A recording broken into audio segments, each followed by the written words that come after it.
Eh bien, bonjour à tous.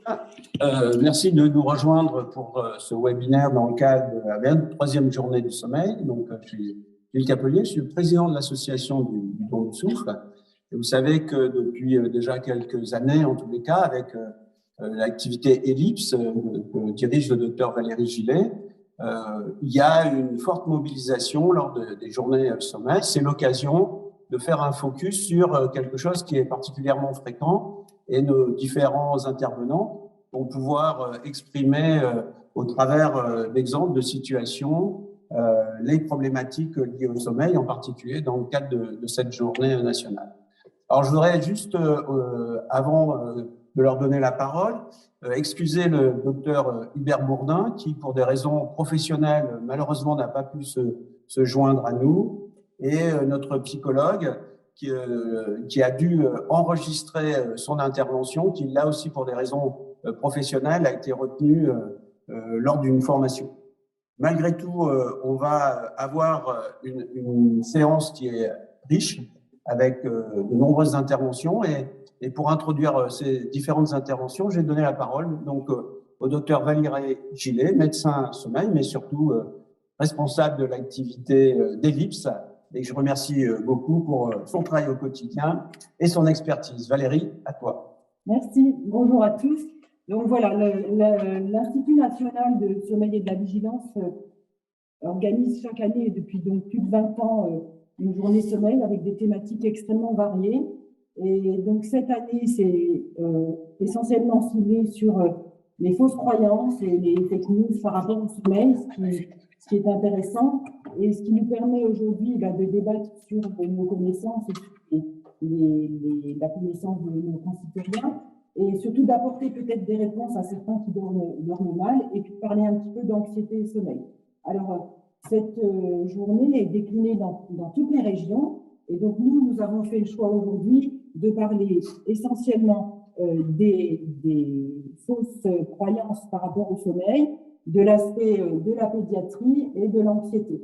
Et donc, pour cette intervention, nous avons plusieurs personnes. Donc, Stéphanie Sultana, qui est en fin de cursus pédiatrie et qui travaille au laboratoire du sommeil et qui fait également des consultations sommeil et pédiatrie avec le professeur Tillier.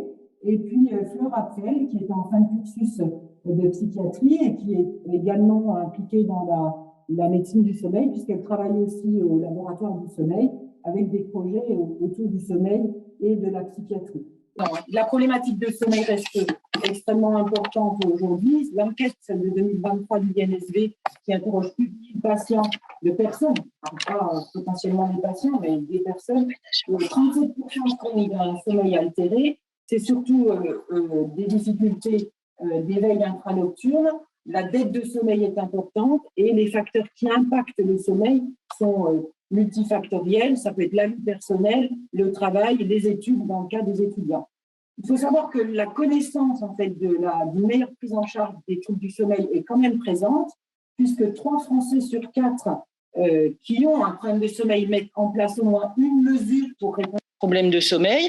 Alors, il y a des connaissances qui sont extrêmement bien connues, ou en tous les cas reconnues par tout le monde. Éventuellement, surtout le rythme veille-sommeil régulier. Mais il faut savoir que certaines personnes pensent qu'un traitement est indispensable. Ils connaissent l'intérêt d'une meilleure alimentation, mais il y a quand même beaucoup d'idées reçues, et certaines idées reçues qui sont à discuter, à corriger, et pour lesquelles il nous faut donner des conseils. La connaissance évolue, puisque si on fait une échelle de connaissance des personnes par rapport au sommeil, il y a quand même plus de 39% des gens qui ont une très bonne note en termes de connaissance de sommeil, mais il reste quand même plus de 24% des gens qui ont des connaissances qui sont insuffisantes pour améliorer leur sommeil. Et cependant, il y a des choses simples à mettre en place qui peuvent aider à corriger quelques troubles du sommeil. Ce que je vous propose, c'est d'abord de visualiser un micro-trottoir qui a été effectué par Ségolène et Léonie, qui sont allés interroger autour de notre centre des personnes, et avec quelques items que l'on va développer et qui seront ensuite repris par nos intervenantes. Numéro 1, l'alcool aide à mieux dormir. Oh, tabarnak! Alors là, moi, je bois pas d'alcool du tout. Normalement, l'alcool, ça aide à dormir, oui. Oui, ça, moi, c'est pas mon cas, mais mes voisins, oui. Quand ils sont bien bourrés, ils dorment. C'est vrai que... Bah non. Bah, je pense pas. Je pense pas que ça aide à mieux dormir. Enfin, oui, pour moi, non. Je pense, c'est une idée reçue qu'on a, mais je suis pas sûre que ça soit vrai quand même. Pourquoi ? Je pense que ça excite un peu l'alcool, donc je pense que ça fait l'inverse en fait plutôt. Non, l'alcool, il est dangereux pour le sommeil. Ok. On lève le sommeil. J'en sais rien. Non, mais parce que j'ai le droit de développer. Ah oui, bien sûr. Parce qu'une fois, il n'y a pas très longtemps, j'en ai bu et ça m'a endormie. Et j'étais contente parce que d'habitude, je prends des cachets. On s'endort plus facilement. Ça dépend. Après, on dort peut-être moins bien parce qu'on se réveille avec un mal de crâne, quoi. Numéro 2, les heures de sommeil avant minuit comptent double. Il me semble que oui, c'est vrai. Je crois, j'avais lu ça quelque part, il me semble. Je ne pense pas. Je ne pense pas, non. Pour moi, non, mais c'est les meilleures nuits. De 22, vers 21h, 22h jusqu'à minuit, c'est les heures normalement les meilleures pour se reposer. C'est vrai. Alors double, je sais pas, Double, mais je sais continue, pas, mais ouais. c'est vrai Elles sont plus réparatrices. Je pense. Je suis On avait vu d'accord. ça l'année dernière. Ah je ouais crois, oui. Stylé. Ça dépend à quelle heure on se couche, quoi, parce que... Ouais, je pense pas, non. Les heures de sommeil avant minuit.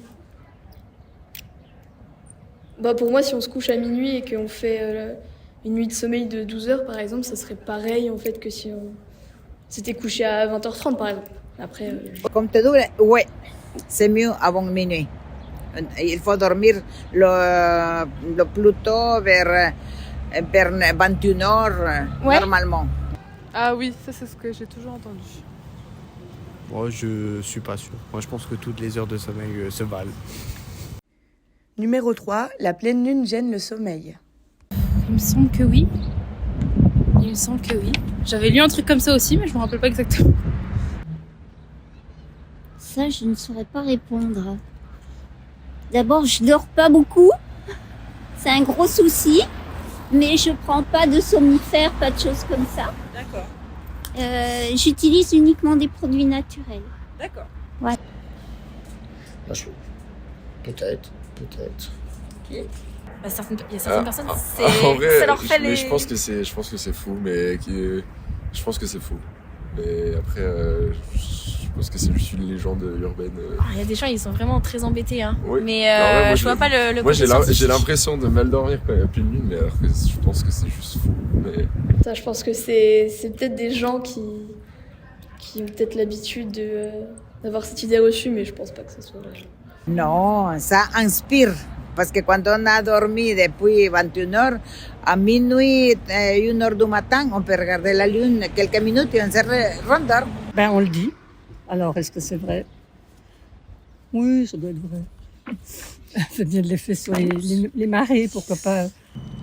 Non, je pense que ça, non. Je pense que c'est un peu un mythe, pour moi. Moi, je pense pas non plus. Je fais jamais attention à la pleine lune, quoi. Ouais, moi non plus. Numéro 4, il est dangereux de réveiller un somnambule. Alors là, vous me posez une colle, j'en ai aucune idée. Je pense pas. Oui.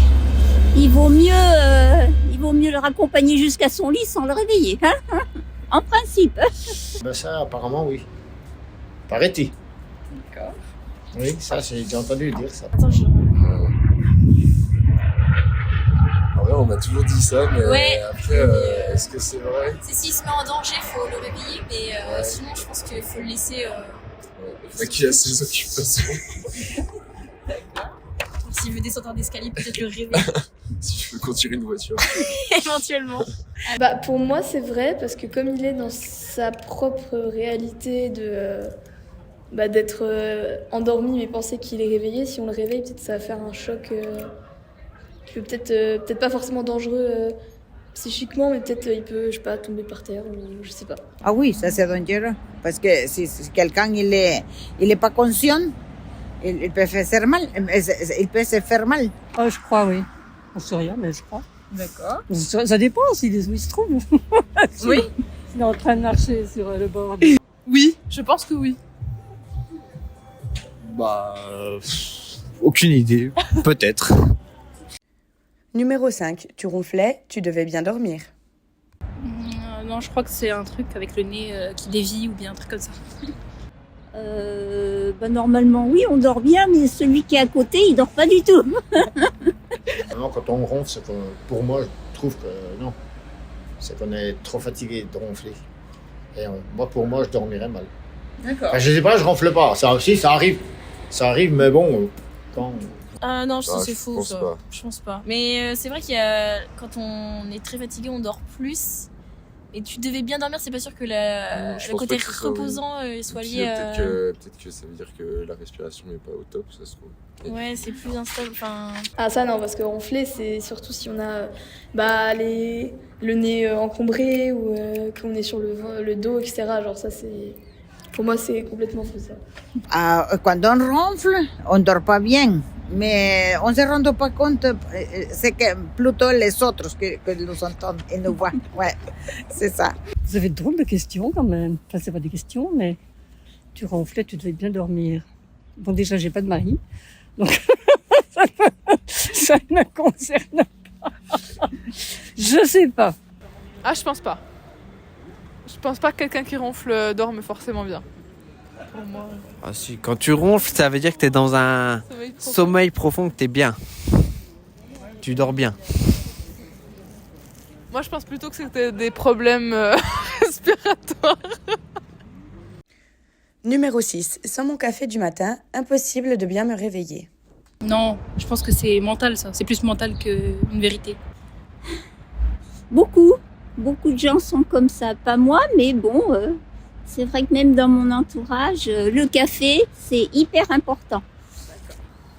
Alors ça, c'est un problème. Parce que ça fait 23 ans que j'ai pas bu de café. Alors, Le café, c'est un peu un code de triche, mais pour autant, est-ce que c'est le café... Enfin, En vrai, quand même un petit peu. il y en a certains qui ont ouais. vraiment besoin de leur café. Mon père, notamment, Ah ouais. aigri avant son café. Bah ça c'est des gens qui ont associé le café au matin, qui se réveillent peut-être mieux, mais c'est plus une habitude, un petit rituel, quoi. Mais c'est pas vraiment... ça pourrait être du thé, du jus d'orange, enfin voilà, c'est pas forcément le café, je pense. Ah non, moi, le café, il n'existait plus dans ma vie.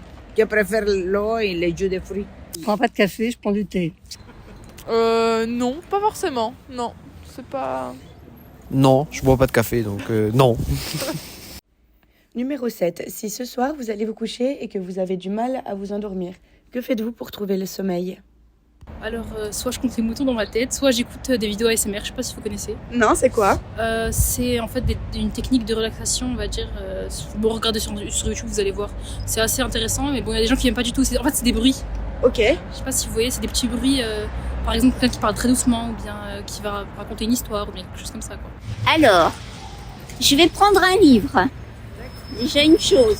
Un livre qui est pas trop prenant, quelque chose qui est bien sur la théorie quantique ou ce genre de choses, de façon à ce que ça m'empêche pas de dormir pour savoir la suite.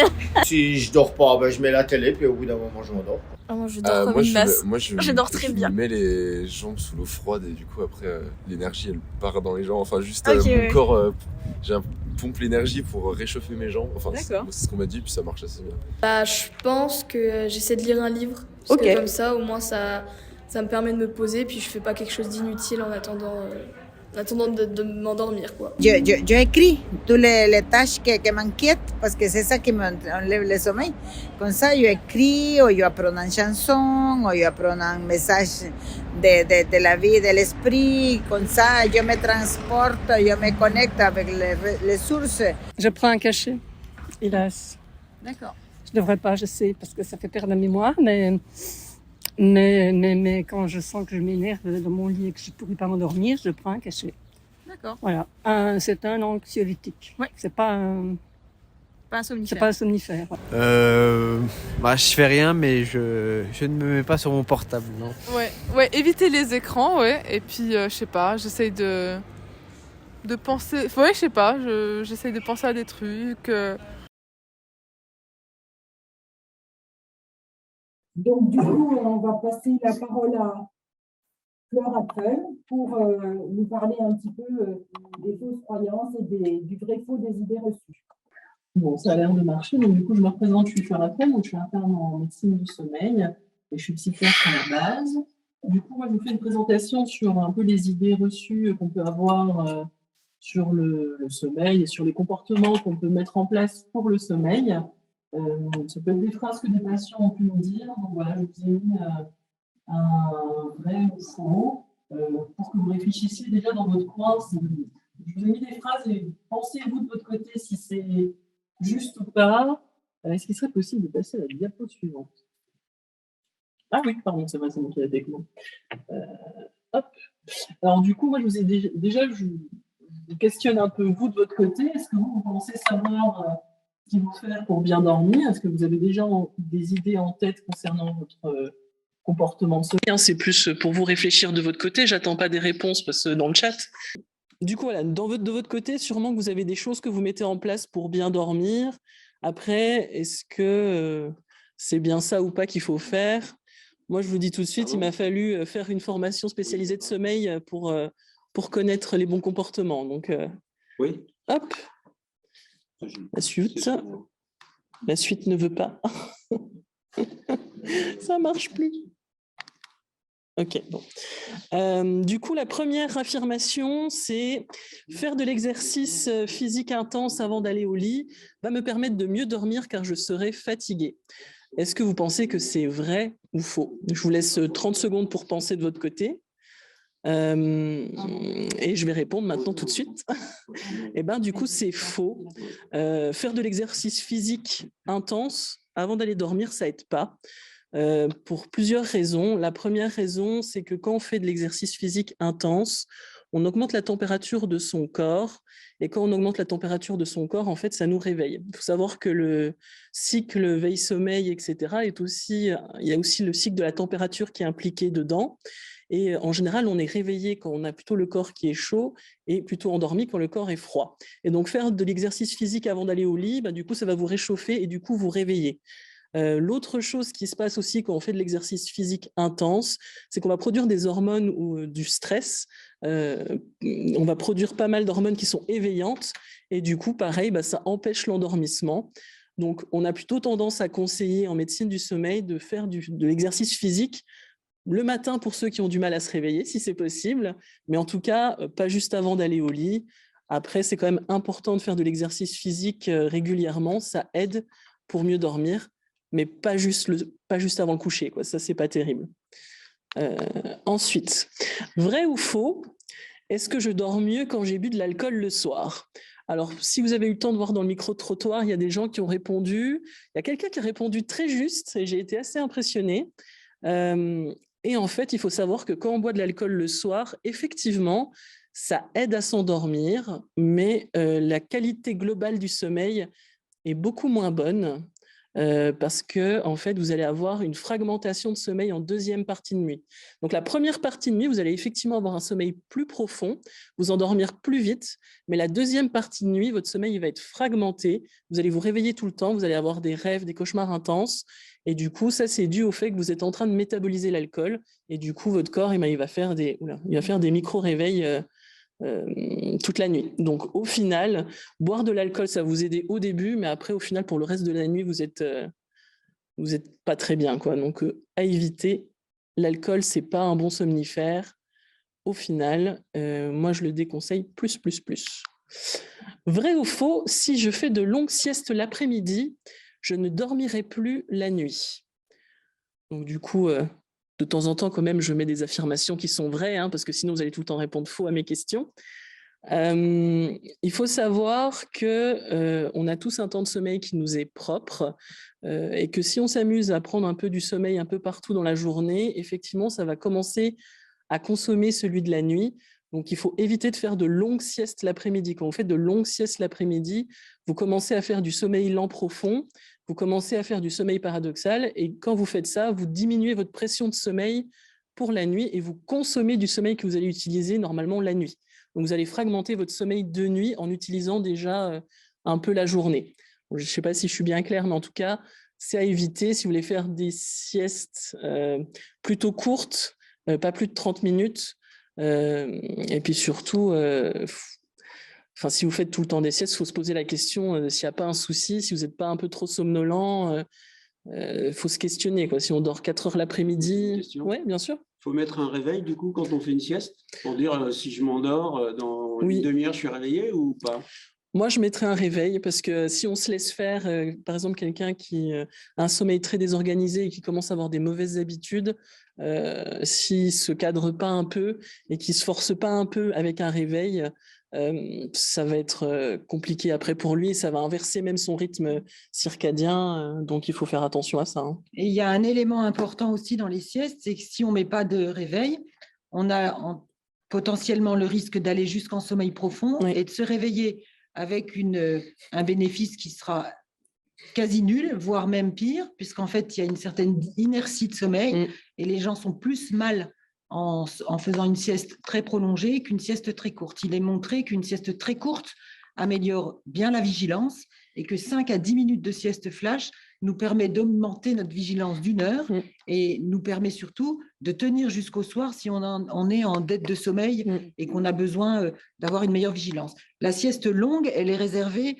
aux personnes qui ont des rythmes de travail un peu différents. Par exemple, si en effet on est boulanger, eh ben, on peut dormir 2 heures la journée, mais ça, en fait, c'est plus une sieste, c'est un complément de sommeil pour avoir son quota de sommeil par 24 heures. C'est ça.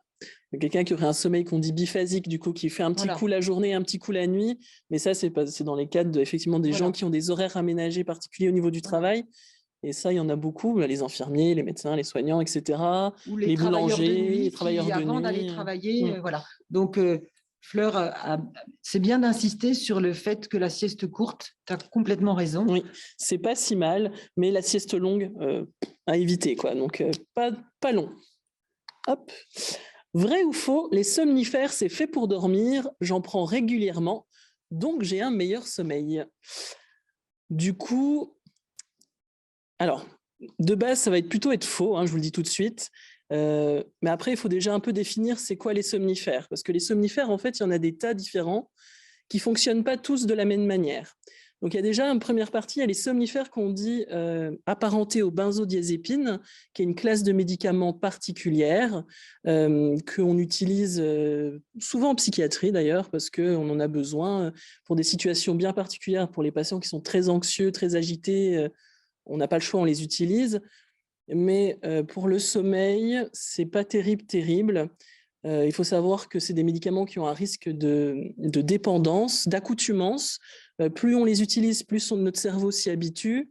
Et plus il s'y habitue, plus il en faut plus pour que ça marche. Et à un moment, ça ne marche plus du tout. Et si on n'en a plus, on est très mal. Donc, c'est le principe de l'addiction et de la dépendance. Le souci des somnifères à type benzodiazépine, c'est que ça va déstructurer votre sommeil. Quand on en prend de manière régulière, moi j'ai des patients, ça fait 5, 6, 7, 10 ans qu'ils en prennent, et quand je les enregistre en médecine du sommeil, je peux voir tout de suite à l'électroencéphalogramme, donc c'est l'enregistrement au niveau du cerveau, de voir comment sont les stades de sommeil, qu'ils prennent des médicaments parce que ça dégrade énormément le sommeil. Vous avez beaucoup moins de sommeil lent profond, et du coup, c'est vraiment pas terrible. Donc, les somnifères type benzodiazépine, etc. Si votre médecin estime que c'est nécessaire, que vous en ayez besoin, faut pas non plus dire non à tout prix, mais il faut y bien penser qu'à un moment, il faudra l'arrêter et du coup, pas le garder trop longtemps. Donc, en général, on dit au max, allez, 4 semaines, c'est bien, pas plus, quoi. Après, plus on commence à un peu être en difficulté, faut travailler autrement, ces difficultés d'insomnie, les somnifères, c'est pas toujours la bonne réponse. Il y a d'autres types de somnifères qu'on voit aussi vendus là du coup de manière libre, parce que les benzodiazépines, ce que je vous ai dit, c'est sur prescription. Les médicaments qui sont en vente libre, comme la mélatonine par exemple, c'est des médicaments, ça marche plutôt pas trop mal, mais il faut savoir l'utiliser au bon moment. Parce que la mélatonine, c'est l'hormone du sommeil, mais c'est aussi un traitement qu'on dit chronobiologique. Donc ça veut dire qu'il faut le mettre à un certain moment de la journée pour qu'il ait l'effet qu'on souhaite. Et le problème, c'est qu'en général, il n'est pas donné au bon moment. Des fois, il est donné...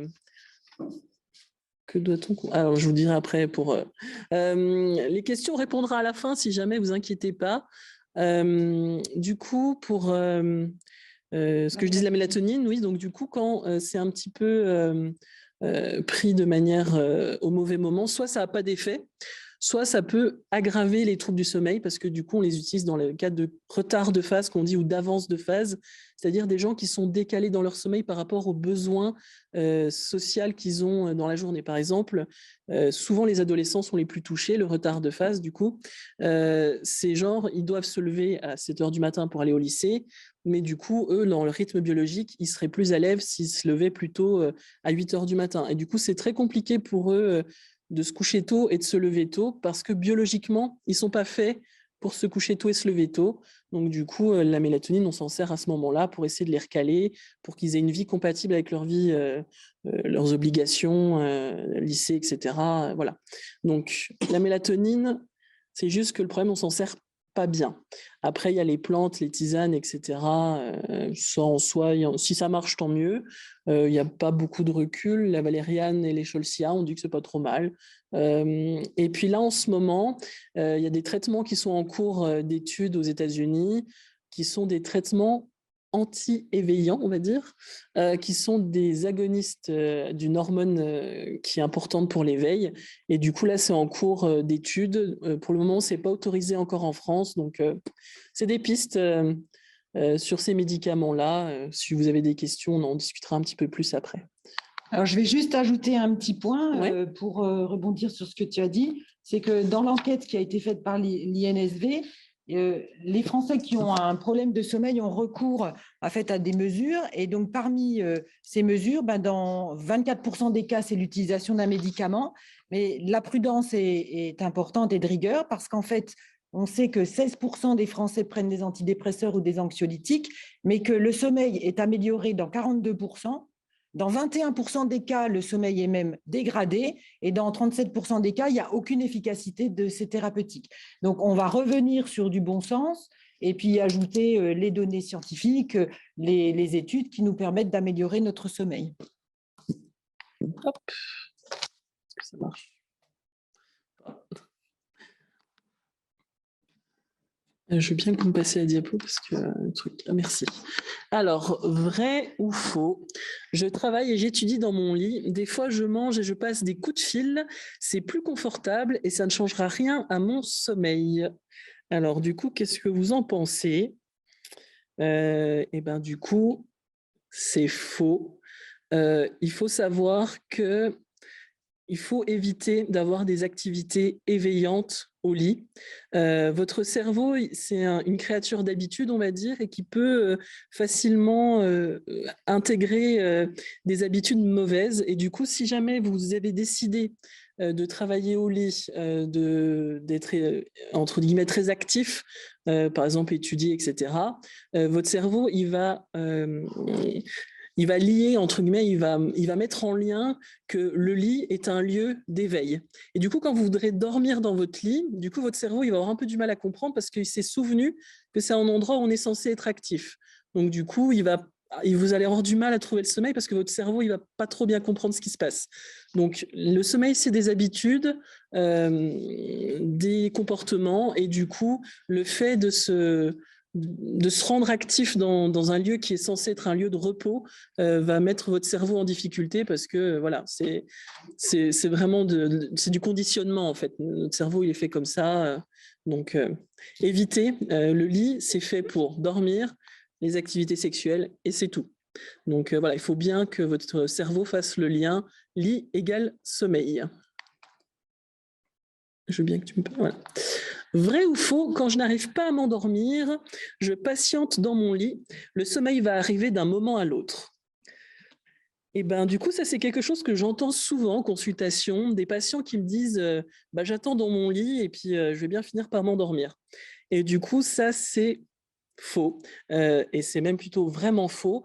Quand vous n'arrivez pas à vous endormir dans votre lit et que vous commencez à stresser, à angoisser, à vous énerver parce que vous n'arrivez pas à vous endormir, faut savoir que là, vous allez commencer à produire des hormones du stress, qu'on dit le cortisol, et du coup, vous allez encore plus vous réveiller et vous allez encore plus tourner en rond dans votre lit et encore plus vous énerver et encore plus vous réveiller et ainsi de suite.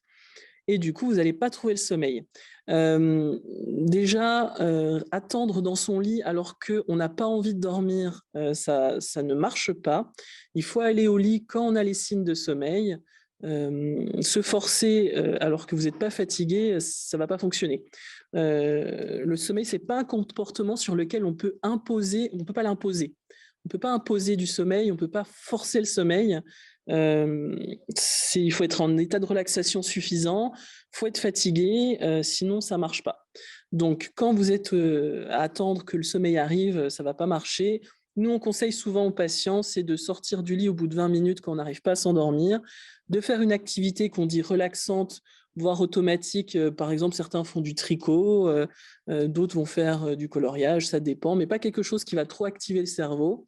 Et quand ils ont les signes de sommeil qui reviennent, c'est-à-dire la nuque qui est un peu raide, les yeux qui picotent, les bâillements, les paupières lourdes, là, il faut retourner au lit et recommencer et essayer de se rendormir. Et après, si de nouveau on n'arrive pas à se rendormir, on recommence jusqu'à ce qu'on trouve le sommeil. Mais surtout, il faut que votre cerveau il comprenne bien que le lit, on dort et ce n'est pas un endroit où on est censé s'énerver et attendre que les choses se passent. Alors, vrai ou faux, je ne fume pas avant de dormir. La cigarette, c'est délétère pour le sommeil. Déjà, fumer, c'est pas bien. Tous les médecins vous le diront, ils vont pas mal vous embêter avec ça. Après, je sais que c'est pas facile à arrêter. La nicotine, c'est extrêmement addictif, hein, donc forcément, c'est compliqué à arrêter. Et puis peut-être que vous n'en avez pas envie pour le moment, mais en tout cas, si c'est possible, à arrêter. Et il faut savoir qu'effectivement, la nicotine a un effet éveillant. Donc, ça a un effet sur le sommeil. Donc, du coup, là, la phrase est vraie. Il ne faut pas trop fumer parce que la nicotine, c'est pas terrible. Alors, vrai ou faux, aller au lit 2 heures plus tôt que d'habitude me permettrait d'avoir un meilleur sommeil. Du coup, cette petite phrase, elle est un petit peu, on va dire qu'elle n'est pas assez précise parce que du coup, voilà, si vous n'avez pas sommeil, aller 2 heures au lit plus tôt, ça va pas fonctionner. Ça va faire comme je vous ai dit tout à l'heure, c'est-à-dire vous allez être au lit, attendre que le sommeil arrive, vous énerver, ça va pas marcher et du coup vous n'allez pas dormir plus. On est tous le sommeil c'est chronobiologique, ça arrive à un certain moment, il y a pas mal de choses qui doivent se mettre en place. Et du coup, essayer de le forcer, ça ne marche pas. Donc, si vous êtes quelqu'un qui se couche de base à 22 heures et que vous dites, là, je vais me coucher 2 heures plus tôt parce qu'on m'a dit que les heures de sommeil avant minuit, c'était mieux, alors que vous n'avez pas envie de dormir à 20 heures, ça ne va pas marcher. Donc, du coup, 2 heures plus tôt que d'habitude, ça ne va pas fonctionner parce que vous allez forcer une chronobiologie qui n'est pas la vôtre. Et du coup, je vous conseille de plutôt essayer de respecter des horaires réguliers de sommeil. Ce qui est important, c'est la régularité et de bien respecter ses envies de sommeil. Et pour ça, il faut un peu se connaître et savoir combien d'heures de sommeil on a besoin parce qu'on n'est pas tous fait pareil. C'est décidé un peu génétiquement. Hein, voilà. Moi, il y a des gens qui sont longs dormeurs, d'autres qui sont courts dormeurs. Moi, je sais qu'il me faut 9 heures de sommeil parce que je suis une très longue dormeuse, mais je connais des gens qui ne leur faut que 6 et ils sont bien plus efficaces que moi avec 8 heures de sommeil. Donc voilà. Donc il faut savoir respecter ça et essayer de forcer de se coucher plus tôt alors qu'on n'a pas envie, ça ne fonctionne pas. Par contre, si vous êtes quelqu'un qui est en dette chronique de sommeil, pour une raison qui est plutôt simple, c'est parce que du coup, là, la société évolue et du coup, de plus en plus, le temps de sommeil diminue. Je crois d'ailleurs l'étude, ce qu'avait présenté l'INSV le disait, donc on dort de moins en moins. Et le souci, c'est que la dette de sommeil, c'est pas terrible. Et donc, du coup, si vous êtes quelqu'un qui se couche à 1 heure du matin pour se lever à 6, là, je vous conseillerais de vous coucher 2 heures plus tôt parce que c'est un peu tard et peut-être que vous avez un retard de phase, peut-être qu'il faut que vous voyez un médecin du sommeil. Dans tous les cas, voilà, si vous avez comme ça des irrégularités du sommeil, il faut un peu voir ce qui se passe. Mais en tout cas, nous, notre conseil, c'est vous coucher et vous lever à horaire régulier. C'est quand même ça qui fonctionne le mieux. Vrai ou faux? Bah tiens, ça va avec ce qui a été dit avant. J'ai des dettes de sommeil qui se cumulent la semaine et je récupère complètement le week-end en dormant plus longtemps. Donc ça, c'est une idée qui revient souvent, qui est que si j'ai des dettes de sommeil, je vais dormir plus longtemps le week-end et puis je vais tout récupérer et puis voilà, tant pis. C'est pas tout à fait vrai. Effectivement, vous allez récupérer votre fatigue et votre énergie. Vous allez avoir ce qu'on appelle un rebond de sommeil le week-end. Donc, vous allez dormir plus longtemps le week-end parce que vous aurez cumulé de la fatigue et de la dette la semaine. Mais par contre, il faut savoir que pendant le sommeil, il n'y a pas que la récupération de l'énergie. Il y a plein de choses qui se passent pendant le sommeil, notamment de la production d'hormones particulières pendant le sommeil lent profond. Il faut aussi savoir qu'il y a des périodes de mémorisation, c'est-à-dire que le sommeil, il sert à mémoriser des choses et à, en gros, fixer des souvenirs ou des choses que vous avez appris, par exemple, même la conduite automobile, qui est un apprentissage de la mémoire automatique, c'est quelque chose qui est aidé par le sommeil aussi. Donc, du coup, si vous ne dormez pas correctement, le jour, vous avez appris plein de trucs et la nuit, vous ne dormez pas correctement, ce processus de mémorisation, il est perdu et vous n'allez pas le récupérer le week-end, ce sera un peu tard. Donc, là, encore une fois, se coucher à horaire régulier, c'est quand même le mieux. Et bon, après, je sais que c'est compliqué avec la société qui évolue aujourd'hui, mais en tout cas, pour avoir un meilleur sommeil, il faut savoir que vous ne récupérez pas complètement le week-end. Ensuite, pour les petits trucs fun, parce qu'il y a eu des études qui ont été faites, vrai ou faux, je dors mieux avec mon chien. Alors, les études ont montré qu'au final, on dormait effectivement mieux avec son chien. Alors, moi, j'ai été étonnée parce que du coup, un chien, à ce qui paraît, quand même, ça bouge des fois. Mais en fait, non, ils ont visiblement un rythme circadien qui est plus proche de l'homme que ce qu'on pensait. Et du coup, certes, ils vont se lever un petit coup, faire un petit tour sur le lit, mais ils ne vont pas faire plus. Et du coup, à ce qui paraît, il y a aussi un effet un peu rassurant, on ne sait pas trop. En tout cas, voilà. En tout cas, les chiens, ça a l'air d'être mieux pour le sommeil. En tout cas, ça ne dérange pas plus que ça. Pas le chat, alors. Et du coup, on va voir, c'est la diapo d'après. On va voir avec le chat. Vrai ou faux, je dors mieux avec mon chat. Parce qu'il a l'air super sympa, celui que je vous ai mis en image. Et du coup, c'est faux. On ne dort pas mieux avec son chat. Parce que du coup, les chats ont un rythme circadien qui est très différent du nôtre. Beaucoup d'études au début ont été faites sur le chat pour étudier le sommeil. Et en fait, du coup, les modèles n'étaient pas bons parce que le chat n'a pas les mêmes rythmes que nous. Et il a tendance à un peu s'en ficher que vous soyez en train de dormir. Donc, lui, il ne va pas se gêner pour venir vous réveiller un petit coup s'il a faim, s'il a envie de sortir. Donc, les chats, ça apporte un sommeil de moins bonne qualité. Donc, voilà, il faut savoir que tous les amis à quatre pattes ne sont pas bons au lit.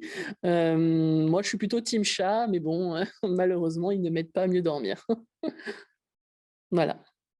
Et du coup, là, je vous ai mis à la fin les 10 recommandations pour bien dormir qui sont sorties par l'Institut national de sommeil et de la vigilance.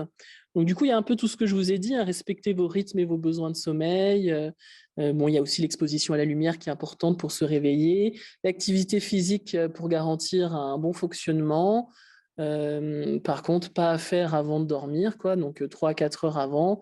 Donc voilà, tout ça, vous pouvez le retrouver sur le site. Je ne vais pas tout vous détailler parce que sinon ça va être plus que 10 minutes et puis je crois que je suis déjà en train de dépasser. Donc, je conclus sur les 10 petites recommandations qui se trouvent sur le site de l'INSV, je pense sans trop de difficultés. Voilà, j'espère que j'ai été à peu près claire. Et puis, je pense que les questions, c'est tout à la fin ou c'est là maintenant? On va peut-être donner 2-3 petites infos là tout de suite, juste parce que j'ai peur qu'après ça fasse beaucoup de questions à la fin. Juste la dette de sommeil. Moi, en effet, Fleur dit qu'il ne faut pas réserver son sommeil de fin de semaine. Et moi, ce que je conseille vraiment aux gens, c'est au moins un jour sur 2, quand on sait qu'on va être en dette de sommeil de par notre vie professionnelle et les impératifs familiaux, organisationnels, c'est au moins un jour sur 2 ou un jour sur 3, se coucher plus tôt. Parce que forcément, on aura envie de dormir parce il y aura une pression de sommeil augmentée et ça peut largement améliorer notre qualité de vigilance pour la semaine. Ça, c'est une chose. Puis, je crois qu'il y a une question sur la mélatonine, donc je vais y répondre tout de suite. Il y a des recommandations qui ont été faites par la SFRMS sur l'utilisation de la mélatonine. Et comme l'a dit Fleur, la mélatonine, c'est un médicament, mais chronobiotique, en fait, qui doit être utilisé à certaines heures. Donc, dans les recommandations, En fait, l'indication de la mélatonine, elle est surtout utilisée quand il y a un retard de phase, c'est-à-dire une difficulté à l'endormissement. C'est-à-dire que notre pic de mélatonine va être décalé largement après 3 ou 4 heures du matin. Donc, pour se resynchroniser et faire réavancer cette phase de sécrétion de mélatonine, il faut jouer sur le lever à heure fixe et qui va être progressivement avancé, et une prise de mélatonine, mais qui doit être au moins 3-4 heures avant le coucher, à une toute petite dose, 0,5 mg suffisent. Alors que si on veut un effet stabilisateur du sommeil, et non pas corriger un décalage de phase, donc un retard de phase, on peut prendre la mélatonine à une dose un peu plus importante dans la demi-heure qui suit, avec des thérapeutiques qui peuvent avoir une efficacité sur la stabilité du sommeil. Voilà. Donc, s'il y a des questions supplémentaires, on pourra y revenir même en dehors de ce webinaire si nécessaire. Est-ce qu'on répond du coup aux questions qui étaient posées sur… J'ai vu qu'il y avait pas mal de questions sur qui la étaient sieste longue, l'exercice physique intense. On Oui. se donne 5 minutes Oui. maximum Ok. pour… Alors, c'est quoi la durée d'une sieste longue? Plus que 30 minutes du coup. Plus que 30 minutes. C'est quoi un exercice physique intense? C'est la course, c'est 40. Voilà, c'est vraiment, c'est pas genre la petite marche, quoi. C'est vraiment. C'est pas la marche. Si je vais faire un jog, entraînement voilà, de hand ou de voilà. ça, c'est long et c'est important. Par exemple, on sait que les sportifs de haut niveau, ils ont souvent des soucis de sommeil à cause de ça, parce qu'eux, ils font des entraînements jusqu'à 22 heures, et eux, c'est des vrais gros entraînements bien. Ils mettent du temps. Ils mettent du temps pour s'endormir. Donc voilà. Il y avait pas mal de questions sur les médicaments, c'est peut-être compliqué pour je peux en répondre. Alors du coup, je vois qu'il y a quelques questions sur le et benzo à demi-vie courte. Alors, les zolpidem et le zopiclone, c'est un apparenté aux benzodiazépines. C'est pas tout à fait une benzo parce qu'il n'a pas exactement la même forme moléculaire, mais du coup, il a quand même des effets qui sont assez semblables. Et du coup, les demi-vies courtes ou demi-vies longues. Alors, il faut savoir que les demi-vies courtes permettent un endormissement plus rapide et du coup est éliminé plus rapidement. Mais pour autant, mais du coup, il y a un effet plus rapide aussi au niveau de la dépendance. Plus la demi-vie est courte et plus vite vous serez dépendant aux médicaments. Donc, à éviter aussi. De toute façon, en général, les somnifères, c'est ce qu'on dit dans une phase aiguë. Il faut éviter de les avoir au long cours parce qu'au long cours, ça n'a plus d'effet et au contraire, c'est plutôt délétère. Et on dit que pour les insomniaques chroniques, le mieux, et ce qui fonctionne le plus longtemps, c'est les thérapies cognitivo-comportementales. Donc, c'est tout ce qui est changement. Et ça, on va en parler un peu plus tard, donc je ne vais pas trop faire de spoiler. On ne pourrait pas dire également que les anxiolytiques, les régulateurs de l'humeur ou les hypnotiques ou les antidépresseurs sont en fait réservés quand le médecin psychiatre a confirmé une pathologie, parce qu'il y a une comorbidité entre l'insomnie et la pathologie psychiatrique ou en tous les cas les troubles de l'humeur. Et là, ça a du sens. Oui. Alors du coup, dans les pathologies psychiatriques, très souvent, il y a des symptômes de sommeil. Par exemple, dans la dépression, on sait qu'il y a très souvent des réveils précoces. Chez les patients qui sont plutôt anxieux, par contre, on va avoir des problèmes d'endormissement et des fragmentations du sommeil. Donc du coup, dans ces cas-là, effectivement, là, on propose des traitements, mais on ne propose pas forcément des benzodiazépines comme on peut le penser. On peut le proposer dans l'aigu quand le patient est en crise et qui ne va pas bien du tout.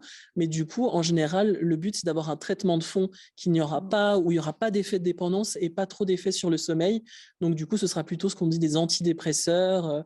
Mais bon, là, du coup, je ne vais pas rentrer dans toutes les classes de médicaments d'antidépresseurs, mais du coup, ce sera plutôt des antidépresseurs. Est-ce que la musique, c'est un bon médicament pour dormir, pour s'endormir avec de la musique? Alors, ça dépend des personnes, ça dépend desquelles. Des fois, il y a des patients qui ne peuvent pas s'en passer, et du coup, je ne vais pas non plus leur dire non.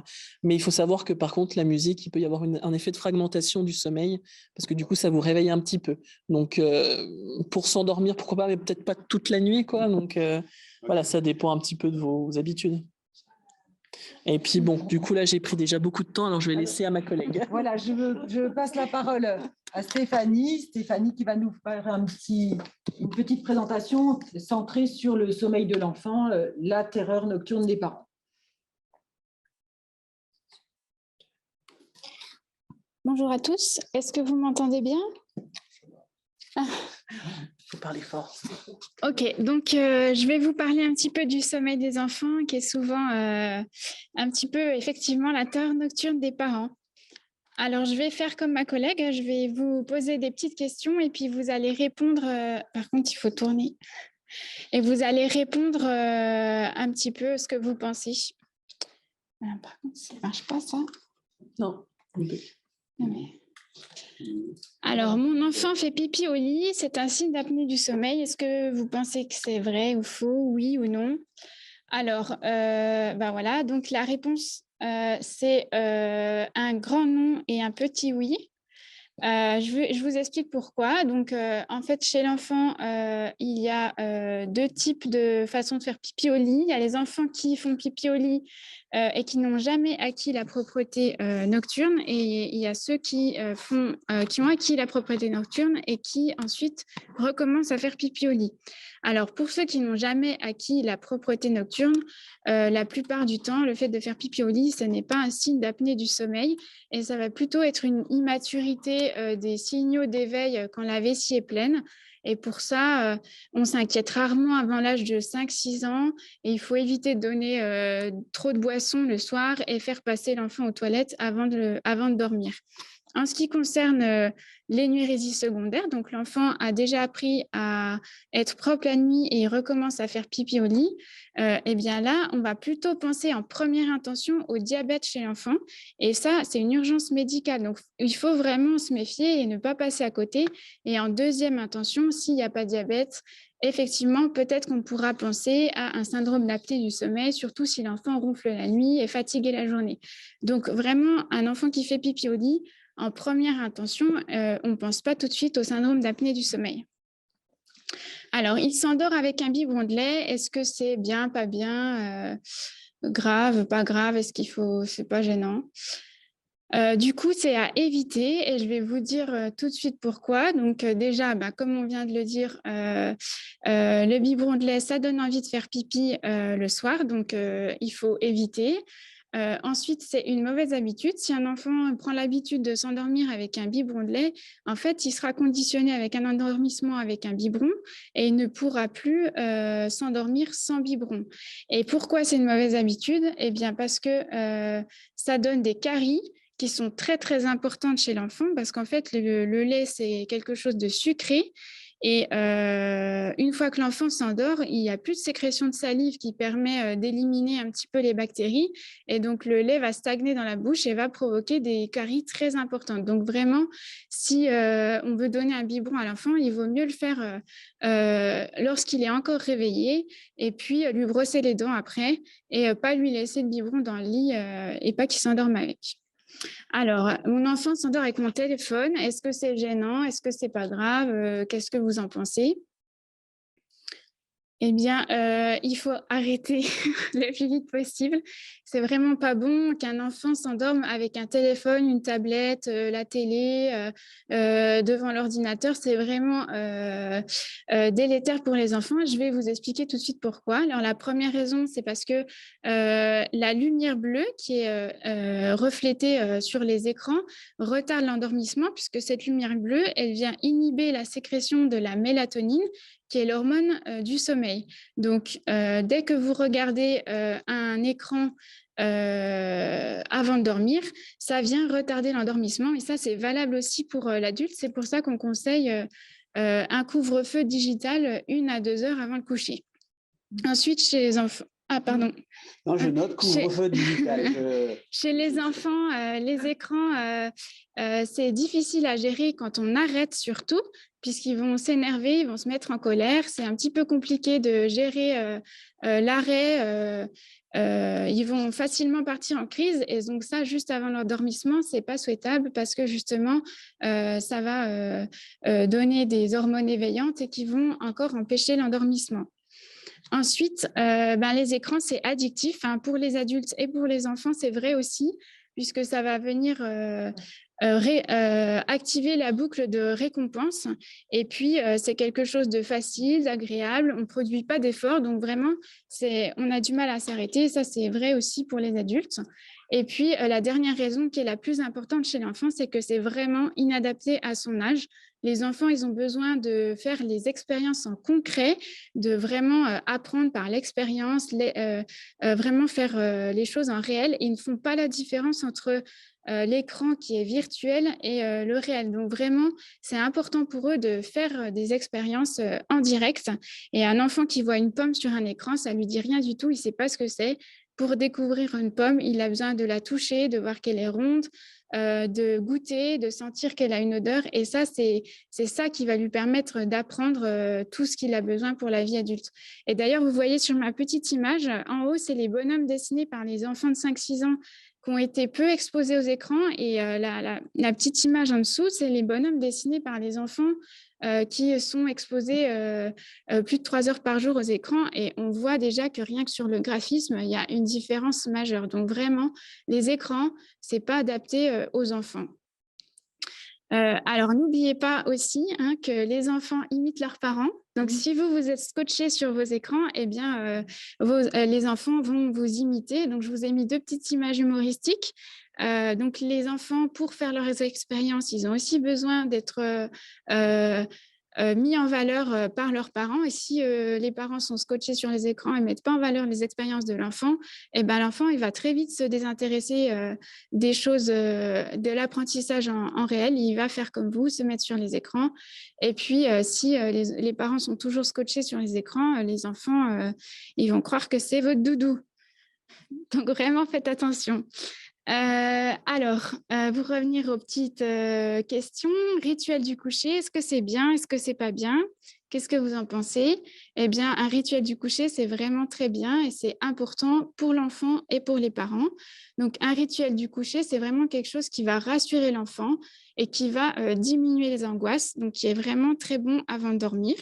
Donc, ça peut être passé par le brossage de dents, un petit passage aux toilettes, la lecture d'une histoire qui est vraiment importante et puis un bisou, un câlin.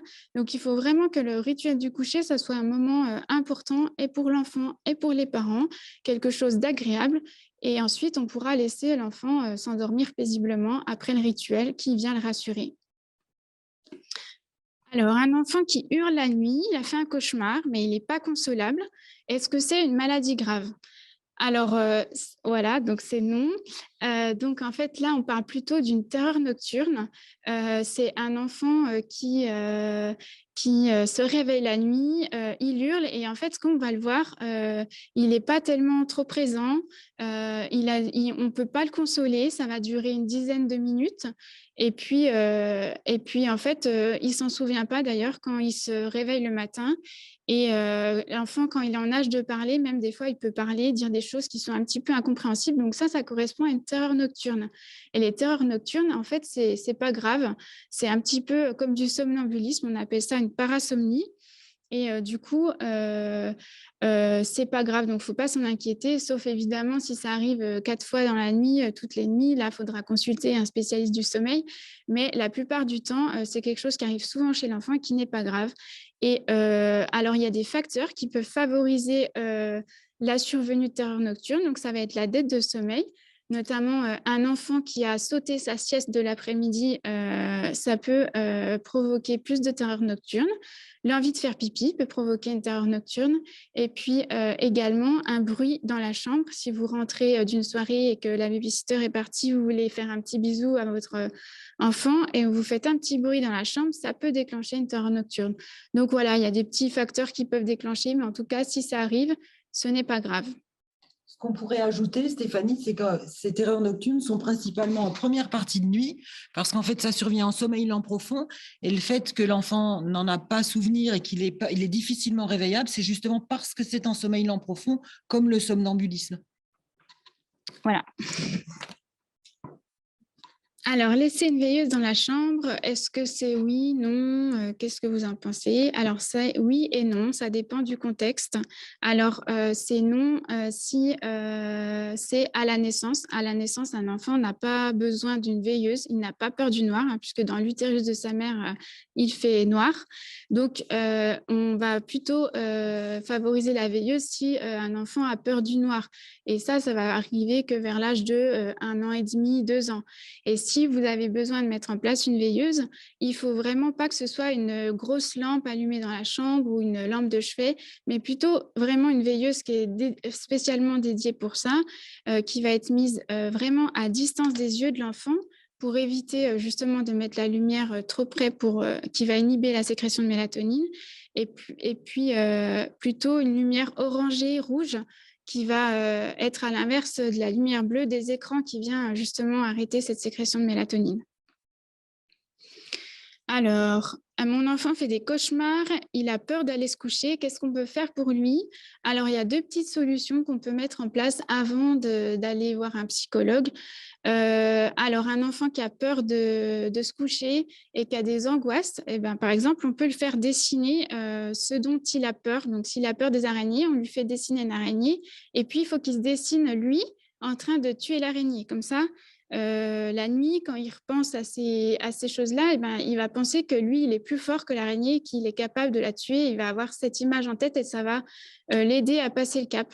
Et puis, il y a une autre chose qu'on peut proposer aussi chez les enfants, c'est les poupées tracas. C'est un petit système qui vient du Guatemala. C'est bien pour les enfants qui sont anxieux, qui sont très inquiets. Donc, en fait, le principe, c'est qu'il y a une poupée par souci. Donc, l'enfant, il confie un souci à chacune des poupées avant d'aller se coucher. Donc, c'est des petites poupées de la taille des doigts. Et puis, par exemple, il va dire je suis inquiet parce que j'ai peur de la dictée demain à l'école. Hop, il confie le petit souci à la poupée, il le met sous l'oreiller et c'est la poupée Tracas qui porte le souci pour lui pendant la nuit. Donc, lui, il peut dormir tranquille et serein. C'est une très bonne méthode et en plus, les adultes sont des grands enfants. Et dans le cadre de l'insomnie, souvent quand il y a des ruminations et de l'anticipation un peu négative avec des préoccupations et puis des pensées multiples, ce qu'on conseille volontiers aux patients, c'est de prendre un carnet. Moi, je le fais volontiers dans mes consultations et je leur demande sur la page de gauche de mettre tous les faits marquants de la journée et de mettre sur la page de droite toutes les choses qui peuvent les travailler. Et donc, ils déposent un peu leurs problématiques et ça règle pas tous les problèmes, mais ça décharge un petit peu le cerveau de cette effervescence cérébrale et de ce vagabondage cérébral qui perturbe la stabilité du sommeil. Donc peut-être que ça vient de notre enfance et qu'on a besoin d'être rassuré comme ça. Alors, il ronfle la nuit. Est-ce que c'est grave? Est-ce que c'est pas grave? Qu'est-ce que vous en pensez? Alors, ça va être oui et non, ça dépend du ronflement. Alors, il va y avoir chez les enfants un ronflement simple et un ronflement qui peut être signe d'un syndrome d'apnée du sommeil.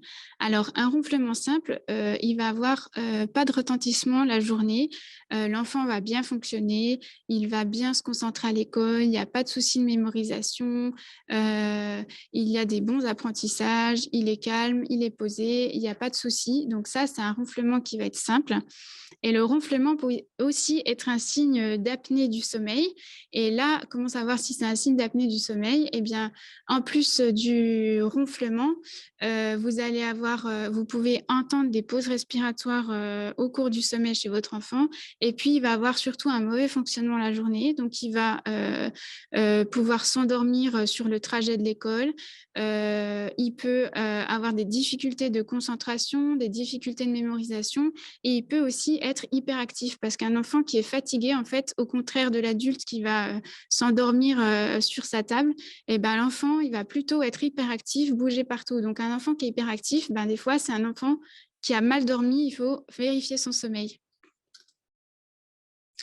Alors, il dort dans le lit parental. Ce n'est pas grave, ce ne sera plus le cas à 18 ans.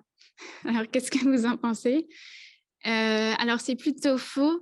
C'est vrai que rarement les enfants dorment dans le lit des parents jusqu'à l'âge de 18 ans, mais il faut quand même éviter ça au maximum parce que déjà, ça va engendrer des conflits parentaux, ça va dégrader la relation parentale, il y a moins d'intimité parentale.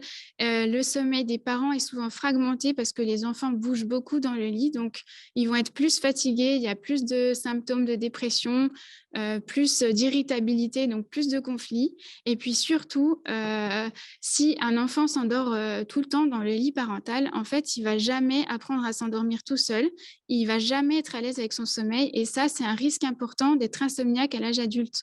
Donc, si votre enfant dort dans votre lit, faites-le pour lui si vous ne le faites pas pour vous, mais essayez de le faire dormir dans son lit parce que voilà, c'est important pour lui à l'âge adulte qu'il apprenne à être à l'aise avec son sommeil. Alors, mon fils de 1 an se réveille encore 3-4 fois toutes les nuits. Que dois-je faire? Alors ça, c'est une problématique qui est de plus en plus fréquente. Donc, je vais vous donner... Alors, vérifiez qu'il va bien. Oui et non. vous pouvez vérifier une fois qu'il va bien, mais 4 fois dans la nuit, vérifier qu'il va bien. Probablement que si vous avez fait une fois, c'est suffisant. Donc, il n'y a pas besoin d'aller voir tout le temps s'il va bien. S'il n'a pas de soucis de santé, a priori, et qu'il vous réveille, c'est normal qu'un enfant se réveille la nuit, puisque tout le monde se réveille la nuit. Mais chez l'enfant, l'éveil est un petit peu plus marqué, donc c'est normal qu'il se réveille la nuit. Donc, on ne va pas forcément aller voir tout le temps s'il va bien. Est-ce qu'on doit lui donner un biberon ? Non, il faut éviter dans la mesure du possible, comme je vous ai dit tout à l'heure, déjà pour éviter les caries, tout ça, et puis surtout pour éviter que l'enfant s'habitue à cette nouvelle chose et qui, à chaque fois qu'il se réveille dans la nuit, vous réclame un biberon. Et puis vous allez me dire, ben oui, mais je lui fais un biberon, il le boit, c'est qu'il a faim. Un enfant, il n'a pas besoin de manger la nuit. À partir de l'âge de 4-6 mois, avec la diversification est bien mise en place, un enfant, normalement, il n'a pas besoin, s'il n'a pas de pathologie, il n'a pas besoin de manger la nuit. Vous allez me dire, il boit quand même son biberon, mais c'est comme nous chez adultes, si on vous met devant un carré de chocolat, est-ce que vous allez attendre d'avoir faim pour le manger ? Ben, peut-être pas. Donc, un enfant, c'est pareil, on lui donne un biberon, il le boit. Voilà. Donc, pas forcément un biberon. Lui expliquer qu'il a tout ce qu'il faut pour dormir. Et bien ça, oui, un enfant va comprendre. Et c'est très important de lui dire, mon chéri, je sais que tu te réveilles, mais là, tu as tout ce qu'il faut pour dormir. C'est important que tu dormes. Tu as ton doudou, ta tétine, on est là, on t'aime, ne t'inquiète pas. Et tu as tout ce qu'il faut pour dormir, tu peux t'endormir. Et ça, même un enfant qui n'est pas en âge de s'exprimer, il peut très bien le comprendre. Moi, ça a marché chez ma fille de 8 mois. Donc, à 2 ans et demi, il n'y a pas de raison que ça ne marche pas. C'est du vécu. Alors, retourner à chaque fois qu'il pleure la nuit, le voir, eh bien non, comme on disait tout à l'heure, il ne faut pas forcément retourner à chaque fois qu'il pleure. Et des fois, on a tendance à trop se précipiter, à aller vérifier tout de suite s'il y a quelque chose. Des fois, les enfants peuvent pleurer la nuit et puis finalement, ça ne dure que 3 minutes, 5 minutes. Et si on avait attendu quelques minutes, finalement, il s'apaise tout seul et il apprend à se rendormir tout seul. Donc vraiment, il ne faut pas forcément retourner à chaque fois qu'il pleure. Est-ce qu'il faut rester auprès de lui pour l'endormissement ? Eh bien ça, je vous le déconseille fortement parce que comme je vous disais tout à l'heure, un enfant, c'est normal qu'il se réveille la nuit. Même chez l'adulte, on se réveille la nuit, mais on se rendort tout de suite et on repasse tout de suite sur le cycle de sommeil suivant. Et en fait, un enfant, il va avoir besoin de retrouver les mêmes conditions d'endormissement lors des éveils qui sont normaux la nuit que lorsqu'il s'est endormi le soir. Donc si votre enfant s'endort en votre présence, lors de ses réveils la nuit, eh bien, il va également solliciter votre présence. Et donc, du coup, c'est normal qu'il vous appelle 3-4 fois toute la nuit. Ça correspond à ses cycles de sommeil. Donc, pour essayer de régler un petit peu ça, il faut lui apprendre à ce qu'il s'endorme seul le soir. Et comme ça, il aura appris à s'auto-apaiser et il pourra gérer ses réveils la nuit. Alors, est-ce qu'il ne faut rien faire ? Des fois, oui, il ne faut rien faire. Il faut juste attendre que ça passe. Comme je vous disais tout à l'heure, ne pas se précipiter la nuit quand un enfant pleure. Et puis, vraiment, lui dire, tu as tout ce qu'il faut pour dormir, il n'y a pas de souci, tu es en bonne santé, ne t'inquiète pas, tu peux te rendormir et ça va bien se passer. Est-ce qu'il faut se fâcher ? Alors, en théorie, il faudrait éviter de se fâcher parce que... un enfant, il va chercher à tout prix l'interaction avec vous, qu'elle soit positive ou négative. Donc, quand un enfant vous sollicite la nuit, il faut essayer de rester le plus neutre possible.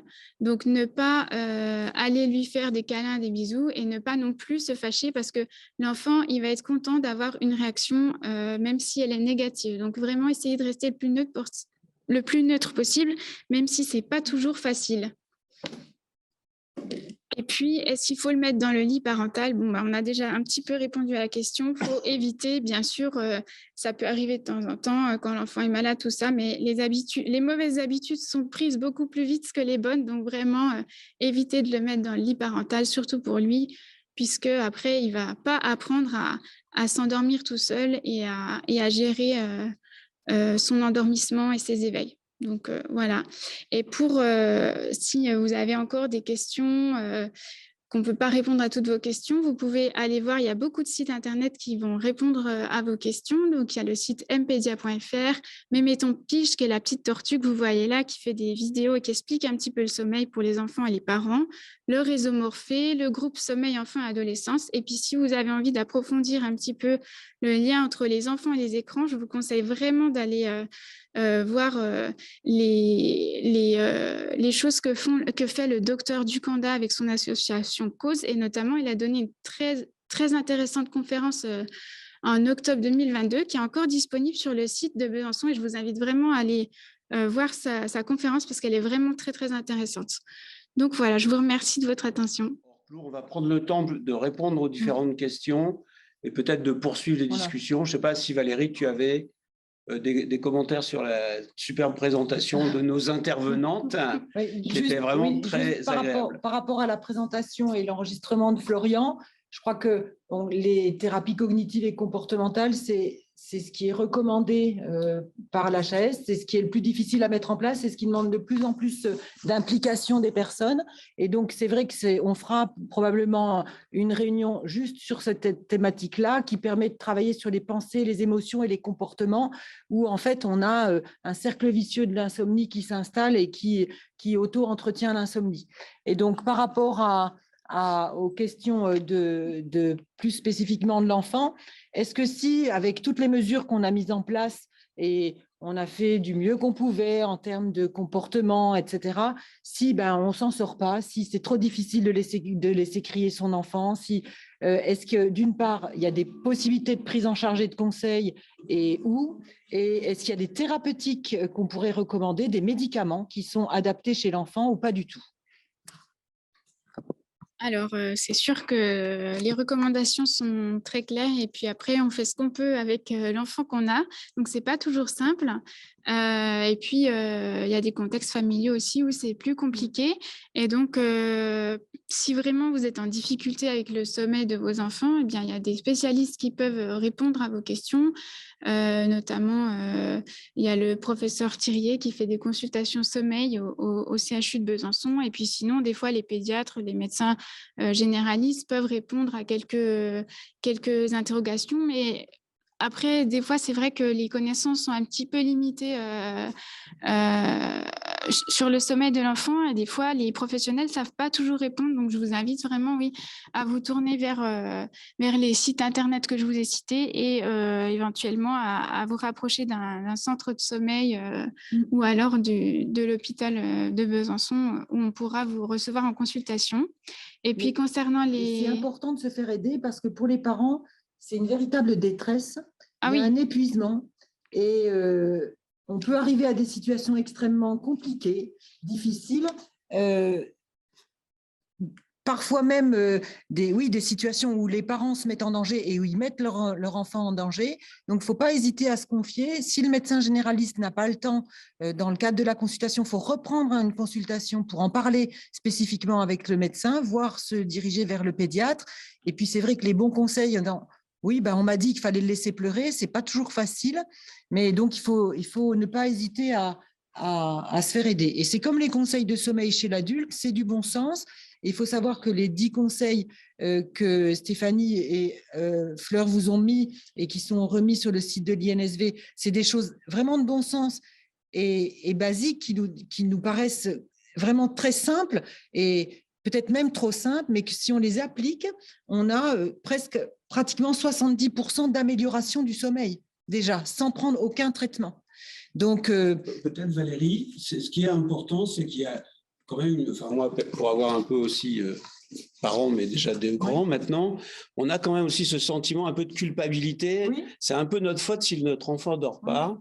Et peut-être que la consultation auprès d'un spécialiste a aussi ce mérite-là, de mettre les choses à plat, même s'il y a des vrais conseils, il y a toujours ce doute sur qu'est-ce qu'il y a dessous que je n'ai pas vu, qu'est-ce que je ne fais pas bien. Et c'est vrai que c'est aussi rassurant pour les parents d'avoir un peu un diagnostic, une évaluation, puis après, ils reprennent le cours de ce que tu précises. Oui, c'est vrai que le pédiatre ou le médecin va aussi vérifier qu'il n'y ait pas de soucis chez l'enfant. il va vérifier si tout va bien. Et puis, il va aussi, ça va être un moment un petit peu solennel pour l'enfant. Il va lui expliquer aussi à lui en direct. Et donc ça, des fois, ça a un très bon effet aussi chez l'enfant. Juste prendre le temps de lui expliquer, lui dire, ben voilà, maintenant tu es grand, tu as appris à marcher, maintenant tu vas apprendre à dormir, on va t'aider, on va mettre en place des petites stratégies et puis tu vas apprendre à dormir comme un grand. Et rien que cet instant-là de parler à l'enfant, ça les aide déjà beaucoup. Et puis après, je vous ai pas tout mis, mais il y a d'autres petites astuces à proposer chez l'enfant. Donc c'est vrai que voilà, il y a encore d'autres choses à faire si vous avez besoin. Il y a un élément qui est important, il me semble aussi, c'est que Fleur a insisté aussi sur le chronotype, c'est-à-dire le fait d'être du soir ou du matin, le fait d'être long ou court dormeur. Comme c'est une dimension génétique, votre enfant, il peut être différent de son frère ou de sa sœur. C'est-à-dire qu'il ne faut pas coucher tout le monde à 20 heures, par exemple. Si un enfant est plutôt d'un profil couche tard, lève tard, peut-être que ce n'est pas à 20 heures, parce qu'on dira, bah oui, mais il ne dort pas quand on le couche, mais ce n'est pas forcément une insomnie, c'est-à-dire qu'il n'est pas dans sa porte d'entrée du sommeil, parce que génétiquement, il est différent de son frère ou de sa sœur. Et donc, il faut savoir mesurer un peu la typologie de sommeil et puis son chronotype et son besoin de sommeil dès l'enfance. Et les parents le disent très bien, j'ai un enfant qui, à 20 heures, il est couché, l'autre, à 23 heures, il ne dort pas. Donc, il faut s'adapter. Le sommeil, c'est ce qu'on peut, c'est notre horloge. Ce qu'on veut, c'est les loisirs, et ce qu'on doit, c'est les obligations personnelles, familiales et professionnelles. Et donc, il faut bien qu'on fasse un compromis. Chez l'enfant, c'est pareil. Il y a quelques questions qu'on pourrait peut-être avant, parce qu'on va bientôt clore cette très intéressante session. Alors, je ne sais pas, bon, il y a les PMI, mais je pense que tout le monde a accès à la lecture, probablement des commentaires sur le fait qu'il y a des outils ou en tous les cas des possibilités d'accompagnement, et je pense que c'est des choses importantes. Alors, si on remonte, bonjour, vers quel âge peut-on estimer qu'il n'est plus nécessaire de retourner? Vous l'aviez dit. Un enfant qui n'a pas de soucis de santé, qui n'a pas de pathologie et qui va bien, qui grossit bien, qui a un bon fonctionnement la journée, à partir de l'âge de 6-8 mois, il est capable de faire sa nuit complète. Il n'y a pas de... Alors, dans le cadre des insomnies de l'enfant, il faut quand même savoir que 80% des insomnies de l'enfant sont des insomnies comportementales. C'est-à-dire que, comme tu le disais, si on a enlevé le problème organique, c'est après une prise en charge de conseils de sommeil et qui normalement règle le problème. Et puis, il faut savoir qu'en plus, les règles comportementales qu'on peut mettre en place pour ces situations de l'insomnie de l'enfant, ça se règle très rapidement. Des fois, en une semaine, c'est réglé. Donc, du coup, des fois, c'est difficile, parce que c'est vrai que laisser pleurer son enfant, je pense que ça arrache le cœur de n'importe quel parent. Mais du coup, il y a des astuces. Des fois, du coup, il faut laisser pleurer 5 minutes et y retourner. On reste en neutre. Et puis après, vous y retournez 10 minutes après. Et après, vous augmentez la distance pour qu'ils comprennent que même s'il pleure, le temps, il sera toujours plus long. Donc, il faut, à un moment, ça se fait. Et quand ça marche très bien et ça marche très vite en plus. Donc, il ne faut pas hésiter à même des fois demander des conseils à des médecins parce que ça peut se régler plus facilement qu'on ne le pense, alors que c'est des trucs qui traînent depuis des mois, quoi. Oui, après, la mise en place est compliquée. L'enfant, il va forcément pas être d'accord, il va forcément réagir, il va forcément pleurer parce que il n'a plus l'interaction qu'il a avec ses parents pendant la nuit. Donc ça, il est toujours content de ça, l'enfant. Mais en fait, des études ont montré que finalement, si l'enfant arrive à gérer son sommeil tout seul, pendant 5 à 7 nuits de suite, d'affilée, eh bien, il est capable, après son cerveau a enregistré qu'il était capable de s'endormir et il va pouvoir le faire au long cours. Donc vraiment, si on arrive à le faire une semaine de suite, et après, normalement, l'enfant est bien conditionné et il peut le faire tout seul au long cours.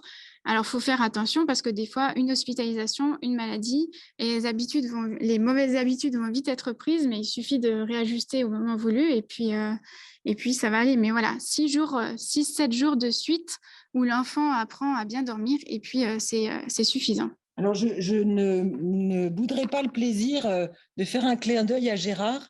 Valoriser Gérard Thirier, donc, qui fait de la consultation sommeil, valoriser les progrès que font les enfants jour après jour par rapport au sommeil, la gommette, Ah oui, la gommette. Alors, c'est-à-dire valoriser le matin au réveil le fait que l'enfant a bien dormi ou il s'est moins réveillé, etc.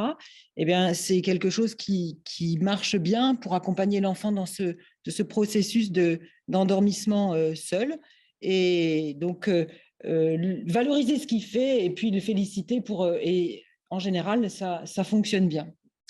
On va peut-être arrêter là. Je vais faire quelques commentaires. Juste, on a un certain nombre de questions concernant les présentations qui étaient vraiment excellentes et cette interaction. Et on espère avoir répondu à vos questions, mais on ne pourra peut-être pas tout traiter. Donc, il y aura du replay accessible. On aura une session spécifique sur effectivement l'approche, le psychologue ou une approche plus globale.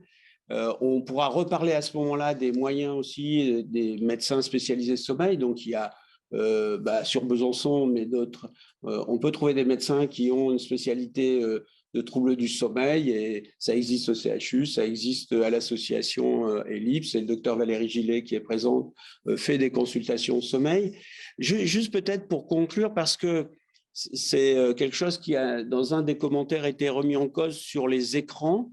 Est-ce que vous, du point de vue pratique, du point de vue du pédiatre, du psychiatre, les écrans, c'est effectivement nocif tout le temps, c'est utile? Là, on voit qu'il y avait quand même encore des interrogations. Est-ce que, en tous les cas, sur le sommeil et sur l'apprentissage, ça peut être différent? Tu veux que je fasse en première? Bon, du coup, on sait que les écrans, ils font beaucoup de lumière bleue. Donc ça, Stéphanie, elle l'a bien expliqué. Et ce qui va se passer, c'est que ça va engendrer des retards de phase. Et ces retards de phase, ce qui se passe, c'est qu'il va y avoir de la dette de sommeil cumulée. Parce que par exemple, moi, je peux vous citer des patients que j'ai eus, souvent des adolescents qui utilisent beaucoup d'écrans le soir et décalent leur temps de sommeil entre 3h du matin et midi ou 4h du matin, midi, des choses comme ça. Sauf que le problème, c'est qu'ils doivent aller au lycée à 6h, enfin, ils doivent se lever à 6h, prendre le bus à 7h, aller au lycée. Moi, j'ai eu des patients qui ont fini en dépression, qui ont eu des troubles anxieux, phobie scolaire, qui ne pouvaient plus aller à l'école à cause du retard de phase, qui sont quand même très, très en lien avec les écrans, surtout chez les jeunes qui sont très sensibles à ça. Il faut savoir que dans les pathologies psychiatriques, surtout les patients bipolaires, ils sont beaucoup plus sensibles à la lumière bleue que la population générale. Et du coup, il faut savoir qu'un changement de rythme chez ces patients, ça peut créer, ça peut faire décompenser leur maladie. Donc, il faut faire attention à ça. Pour le sommeil, ouais. Et en matière d'addiction, non, mais du quotidien, on utilise tous des ordinateurs pour travailler. Les enfants, ils apprennent directement sur les ordis. Ça, c'est pas en soi un mauvais... Chez l'adulte, c'est bien sûr que c'est une grande source d'information. En tout cas, chez l'enfant, ça dépend de l'âge de l'enfant et ça dépend des pathologies de l'enfant aussi. En général, il est recommandé en pédiatrie d'éviter absolument les écrans jusqu'à l'âge de 3 ans. Donc, entre 0 et 3 ans, on recommande 0 écran. Et puis, à partir de l'âge de 3 ans, on peut se permettre un temps d'écran, mais qui doit vraiment être limité. C'est-à-dire, un enfant du primaire, c'est 30 minutes maximum dans une journée. Et puis, c'est pas tous les jours. Voilà, il faut vraiment limiter ça parce qu'en fait, les enfants, ils sont en pleine phase d'apprentissage. Et puis... en fait, ils sont encore en train de moduler leur connexion cérébrale et en fait, le cerveau va sélectionner les circuits qui sont les plus utilisés et les plus pertinents. Et si l'enfant il a passé 4 heures devant un écran, et ben en fait, le cerveau il va valider ces circuits-là. Et à côté de ça, et ben en fait, l'enfant il aura passé 3 heures en classe, et ben il aura passé moins de temps en classe que devant un écran. Donc en fait, ce qui va retenir le plus, c'est ce qu'il a vu à travers un écran et c'est pas ce qu'il a appris en classe. Et aussi, les écrans, et ben ça casse vraiment le sens de l'effort qui est nécessaire pour l'apprentissage. Et ça, c'est pas possible chez un enfant, quoi. OK. En tous les cas, je vais laisser Valérie et le docteur Gillet conclure. Oui. Moi, je profite pour vous remercier en tous les cas. Oui, je vous remercie parce que je trouvais que c'était très pratico-pratique et j'espère en tous les cas que pour les gens qui nous ont écoutés, ça a permis de répondre à quelques-unes de leurs questions. je regardais là sur l'INSV, aujourd'hui, comme c'est la journée du sommeil, il y a vraiment beaucoup d'initiatives et certaines seront certainement en replay. Et il y a peut-être des thématiques qui vous intéresseront en parallèle des nôtres, probablement, puisqu'il est abordé le stress, anxiété, athlètes de haut niveau, les fausses croyances, le sommeil et Alzheimer, spécifiquement le sommeil de l'adolescent, du sommeil au rêve, des thèmes de neurosciences et de recherche. Donc, si vous avez du temps aujourd'hui ou dans les jours à venir, n'hésitez pas à aller consulter ce site, qui est l'INSV, ou même le réseau Morphée, dont on a parlé tout à l'heure, où il y a quand même beaucoup d'informations qui peuvent être utiles. Dans la problématique de sommeil, on a vu dans l'enquête que seulement 6% des personnes vont consulter un spécialiste de sommeil. Donc, tout le monde ne peut pas venir consulter un spécialiste de sommeil.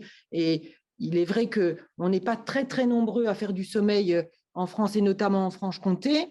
Je pense qu'une consultation dédiée avec son médecin généraliste peut permettre largement de poser les choses, d'en discuter avec d'autres, d'aller voir sur des sites et éventuellement donc de venir nous contacter. Il y a des outils très utiles comme l'agenda de sommeil qui permettent d'évaluer un peu objectivement la problématique de sommeil pour savoir si on est vraiment dans un problème de sommeil très comportemental ou s'il y a une pathologie du sommeil à rechercher. Voilà. Merci à tous de votre participation. Vous serez informés du replay. Et encore une fois, on remercie vraiment nos intervenantes pour la qualité et l'intérêt que ça a suscité. Merci beaucoup et bonne fin de journée, bon après-midi.